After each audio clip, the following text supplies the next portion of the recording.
Nou goeie. Nou goeie. Maar we een buimpje? Alleen bij u zijn.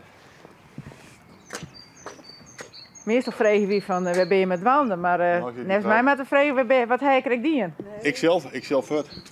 Ik zal even draven. Zo? En die vrouw went het hier. En die week even maar importeren. We hier hem toe. We gingen door de stoepen. Die vonden we net zo mooi. Wat dan? Dat moet wat doen gebeuren.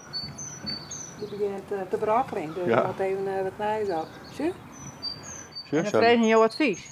Ja, deze man die helpt mij daar even, zie? Maar jij bent een echte hutrenner. Ja, ik draaf wel eens zo wat, ja. Maar ik draaf een hut draven. Zo?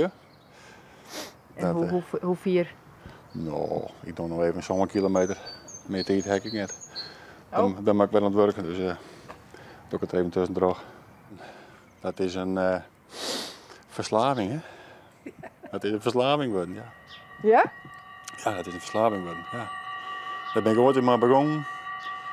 En ja, het heel vaak door en zo'n kilometermaatje, dan kan je samen net maar minder in ophouden. Nou, dat lichaam, dat vreegt dan om, nou ja, om wer.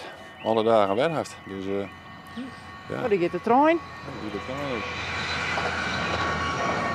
Maar hij wel eens een tijdje zonder draven die of? Nee. Nee. Dat heb ik nog nooit weer bezocht. 1 en 2 dagen. Maar dan langer kon ik het net volhouden. Echt niet? Nee. Nee. Los misschien net, hè, maar heel los. Dan moet ik bedraven, ja. Ik heb er soms dingen tijd voor. Soms stiet het waar, ik wil zien, maar geen al. Ik ben niet schelen, ik moet. Want hoors. Ja, dat vind ik me net prettig. Op een andere manier. Ik kan het moeilijk omschrijven, maar dan vind ik me net helemaal prettig. Nee. Dus dat is wel fijn. Ja, het baantje in je. Ja, het baat niet. Ik ken net zoveel tijd meer. Oké, nou, Ja. je maar gauw. Goeie stuurling.